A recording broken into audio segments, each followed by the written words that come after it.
Hi అండి. అందరికీ నమస్తే. జస్ట్ కిచెన్ మ్యాజిక్‌కి స్వాగతం అండి. ఈరోజు నేను మీకు చూపించబోయే recipe summer special watermelon smoothie అండి. సూపర్ రిఫ్రెషింగ్ హెల్తీ స్మూదీ కావాలంటే ఇది పర్ఫెక్ట్ రెసిపీ. హైడ్రేషన్‌కి హైడ్రేషన్, టేస్ట్‌కి టేస్ట్, ఇంకా ఎన్నో హెల్త్ బెనిఫిట్స్ ఉండే చాలా సింపుల్ స్మూదీ అండి ఇది. తక్కువ ఇంగ్రీడియెంట్స్‌తో ఎక్కువ బెనిఫిట్స్ ఉండే సమ్మర్ డ్రింక్ అండి ఇది. ఇది నేను ముందుగా వాటర్ మెలన్‌ని కట్ చేసుకొని, వాటర్ మెలన్ క్యూబ్స్ కింద కట్ చేసుకొని పెట్టుకున్నానండి. వాటర్ మెలన్స్ మన బాడీని కూల్ అండ్ హైడ్రేటెడ్‌గా మెయింటైన్ చేస్తుంది. ఫ్రోజన్ స్ట్రాబెర్రీస్ అండి. ఇది స్మూదీకి sweetness and natural tangy taste ఇస్తుంది. ఇందులో వైటమిన్ సి ఎక్కువ మాత్రం ఉంటుంది. ఇంకా ఇమ్యూనిటీని బూస్ట్ చేస్తుంది. ఇందులోనే ఒక టీ స్పూన్ దాకా చియా సీడ్స్ తీసుకున్నానండి. చియా సీడ్స్‌లో ఫైబర్ ఉంటుంది and filling and healthy options అండి. ఇందులోనే మీ టేస్ట్‌కి తగ్గట్టు హనీని యాడ్ చేయండి. హనీ అనేది నేచురల్ స్వీట్‌నెస్‌ని ఇస్తుంది. మీ దగ్గర హనీ లేకపోతే షుగర్‌ని యూజ్ చేయండి. హనీ డైజెషన్‌కి చాలా మంచిది. సో, నేనిక్కడ హనీ తీసుకున్నానండి. ఇందులోనే లెమన్ అండి. లెమన్ అనేది ఆప్షనల్ అండి. ఇప్పుడు మనం ఒక జ్యూసర్ జార్‌ని తీసుకొని అందులోనే వాటర్‌మెలన్ క్యూబ్స్, ఫ్రోజన్ స్ట్రాబెర్రీస్ వేసుకొని ఇందులో ఒక టీ స్పూన్ చియా సీడ్స్, ఒక టేబుల్ స్పూన్ హనీ అండ్ లెమన్‌ని స్క్వీజ్ చేసి ఈ స్మూదీని బాగా బ్లెండ్ చేయండి. చూస్తున్నారా? వాటర్ మెలన్‌లో 90% వాటర్ ఉంటుంది. సో, స్మూదీ చాలా హైడ్రేటింగ్ అండి. స్ట్రాబెర్రీస్‌తో నేచురల్ స్వీట్‌నెస్ యాడ్ అవుతుంది. బ్లెండర్ స్టెప్ బై స్టెప్ స్పీడ్‌తో బ్లెండ్ చేయండి. అప్పుడు స్మూదీ అనేది క్రీమీ అండ్ సిల్కీ టెక్స్చర్‌ని ఇస్తుంది. ఇప్పుడు ఇమ్మీడియేట్‌గా ఐస్ క్యూబ్స్‌ని వేసుకొని సర్వ్ చేయండి. ఫ్రెష్‌గా సూపర్ టేస్టీగా ఉంటుంది. చూస్తున్నారు కదా! Colourful, creamy, full refreshment smoothie. ఇది సమ్మర్‌లో హైడ్రేటింగ్ టేస్ట్ ఇచ్చే సూపర్ డ్రింక్ అండి. మీరు మీ ఫ్యామిలీ మెంబర్స్‌తో అందరితో ఈ డ్రింక్‌ని బాగా ఎంజాయ్ చేయండి. ఇప్పుడు మనం సమ్మర్‌లో చిల్లిడ్‌గా, రిఫ్రెషింగ్‌గా అండ్ ట్యాంగీగా తాగాలనిపించే డ్రింక్‌ని రెడీ చేద్దాం రండి. ఎవరన్నా సమ్మర్‌లో ట్యాంగీగా, రిఫ్రెషింగ్‌గా తాగాలనే డ్రింక్ అంటే జల్జీరా, ఆమ్ పన్నా అనే అంటారు. కానీ మనం రెగ్యులర్‌గా ఆమ్ పన్నాకి వాటర్ మెలన్ ట్విస్ట్ ఇచ్చే ఒక సూపర్ టేస్టీ హైడ్రేటింగ్ వాటర్ మెలన్‌ని ప్రిపేర్ చేద్దాం. ఇదేంటంటే వాటర్ మెలన్ పన్నా అండి. ముందుగానే నేను వాటర్ మెలన్‌ని క్యూబ్స్ కింద కట్ చేసుకొని పెట్టుకున్నానండి. ఇందులో నేను 3 కప్స్ వాటర్ మెలన్ క్యూబ్స్‌ని తీసుకున్నానండి.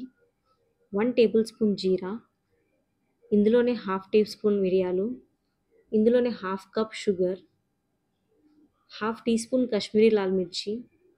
దీనివల్ల కొంచెం స్పైసీ అండ్ కలర్‌ని ఇస్తుందండి. ఇప్పుడు మనం ఒక మిక్సీ జార్ తీసుకొని అందులో వాటర్‌మెలన్ క్యూబ్స్‌ని వేసుకొని బాగా బ్లెండ్ చేయండి. ఇందులోనే ఒక లెమన్‌ని కూడా స్క్వీజ్ చేసుకొని జ్యూస్‌ని బాగా బ్లెండ్ చేయాలండి. దీంట్లో సీడ్స్ ఏమి తీయనవసరం లేదండి. ఎందుకంటే సీడ్స్‌లో కూడా న్యూట్రిషన్స్ చాలా ఎక్కువ ఉన్నాయి. సో, మనం సీడ్స్‌ని తర్వాత స్ట్రెయిన్ చేసి తీసేద్దాం. ఇప్పుడు ఒక బౌల్ తీసుకొని దాంట్లో జ్యూస్‌ని స్ట్రెయిన్ చేయండి. స్ట్రెయినర్ హెల్ప్‌తో జ్యూస్‌ని స్ట్రెయిన్ చేయండి. ఇలా స్ట్రెయిన్ చేయడం వల్ల మీకు స్మూదీ కన్సిస్టెన్సీ అనేది చాలా చక్కగా ఫార్మ్ అవుతుందండి. ఇప్పుడు ఒక స్టవ్ ఆన్ చేసి అందులో ఒక పాన్ తీసుకొని అందులో స్ట్రెయిన్ చేసిన వాటర్‌మెలన్ జ్యూస్‌ని పోసి స్లో ఫ్లేమ్‌లో ఉడికించుకోవాలండి. 2 మినిట్స్ ఉడికించుకున్న తర్వాత అందులోనే మనం half cup sugar, 1 teaspoon Kashmiri లాల్ మిర్చి వేయండి. ఇలా వేయటం వల్ల షుగర్ అనేది జ్యూస్‌లో త్వరగా డిజాల్వ్ అవుతుంది. ఒక స్పైసీ ఫ్లేవర్ అనేది వస్తుందండి. దీన్ని 50% జ్యూస్ తగ్గే వరకు బాయిల్ చేయాలండి. సో, ఒక 10 మినిట్స్ దాకా బాయిల్ చేస్తూ కలుపుతూ ఉండండి. ఈ వాటర్‌మెలన్ జ్యూస్ సగం వంతు బాయిల్ అయ్యేలోపు మనం ఈలోపు జీరా ఇంకా మిరియాలు రోకలిలో వేసుకొని కచ్చా పచ్చాగా దంచుకోవాలండి. ఇది వేయటం వల్ల డైజెషన్‌కి బాగా హెల్ప్ అవుతుంది. ఇంకా ఇమ్యూనిటీ బూస్టింగ్‌కి కూడా పనిచేస్తుంది.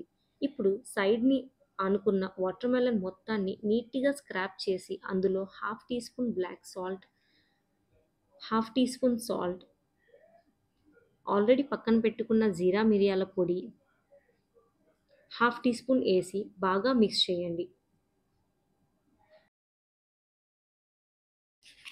చూడండి టొమాటో సూప్ లాగా ఎంత చిక్కగా వచ్చిందో. ఇప్పుడు మనం అందులో కాడలతో ఉన్న పుదీనా ఆకుల్ని వేసి కాసేపు అలానే ఉంచుకోండి. వేడిగా ఉన్నప్పుడు వేస్తే పుదీనా ఫ్లేవర్ జ్యూస్‌లో కలిసిపోతది. ఇప్పుడు ఆ పుదీనా లీవ్స్‌ని పక్కకి తీసుకొని పెట్టేసుకోండి. ఒక బౌల్ తీసుకొని స్ట్రెయినర్ సహాయంతో జ్యూస్ని స్ట్రెయిన్ చేసుకోండి. స్ట్రెయిన్ చేశాక బాటిల్లో ట్రాన్స్ఫర్ చేసుకొని ఈ పన్నా మనం 10 డేస్ దాకా ఫ్రిడ్జ్లో స్టోర్ చేసుకొని పెట్టుకోవచ్చు. మనకు కావాల్సినప్పుడు ఈ పన్నాని మనం యూజ్ చేసుకోవచ్చు. ఇప్పుడు ఒక గ్లాసులో ఐస్ క్యూబ్స్ వేసుకొని అందులో కొద్దిగా వాటర్ మెలన్ పన్నాని వేసుకోండి. అందులో సోడా కానీ వాటర్ కానీ యాడ్ చేసుకొని ఎంజాయ్ చేయొచ్చు. పన్నా అనేది కాన్సన్ట్రేటెడ్గా ఉంటుంది కాబట్టి, అంటే స్పైసీగా ట్యాంగీగా ఉంటుంది కాబట్టి ఏదో ఒక లిక్విడ్ అనేది యాడ్ చేయాలి. మీరు కూడా ఇంట్లో ట్రై చేయండి. మీకు ఎలా అనిపించిందో కమెంట్లో చెప్పండి. వీడియో నచ్చినట్టయితే లైక్, షేర్ అండ్ సబ్స్క్రైబ్ చేయటం మర్చిపోకండి. నెక్స్ట్ వీడియోలో మళ్ళీ కలుద్దాం. Until then, bye bye.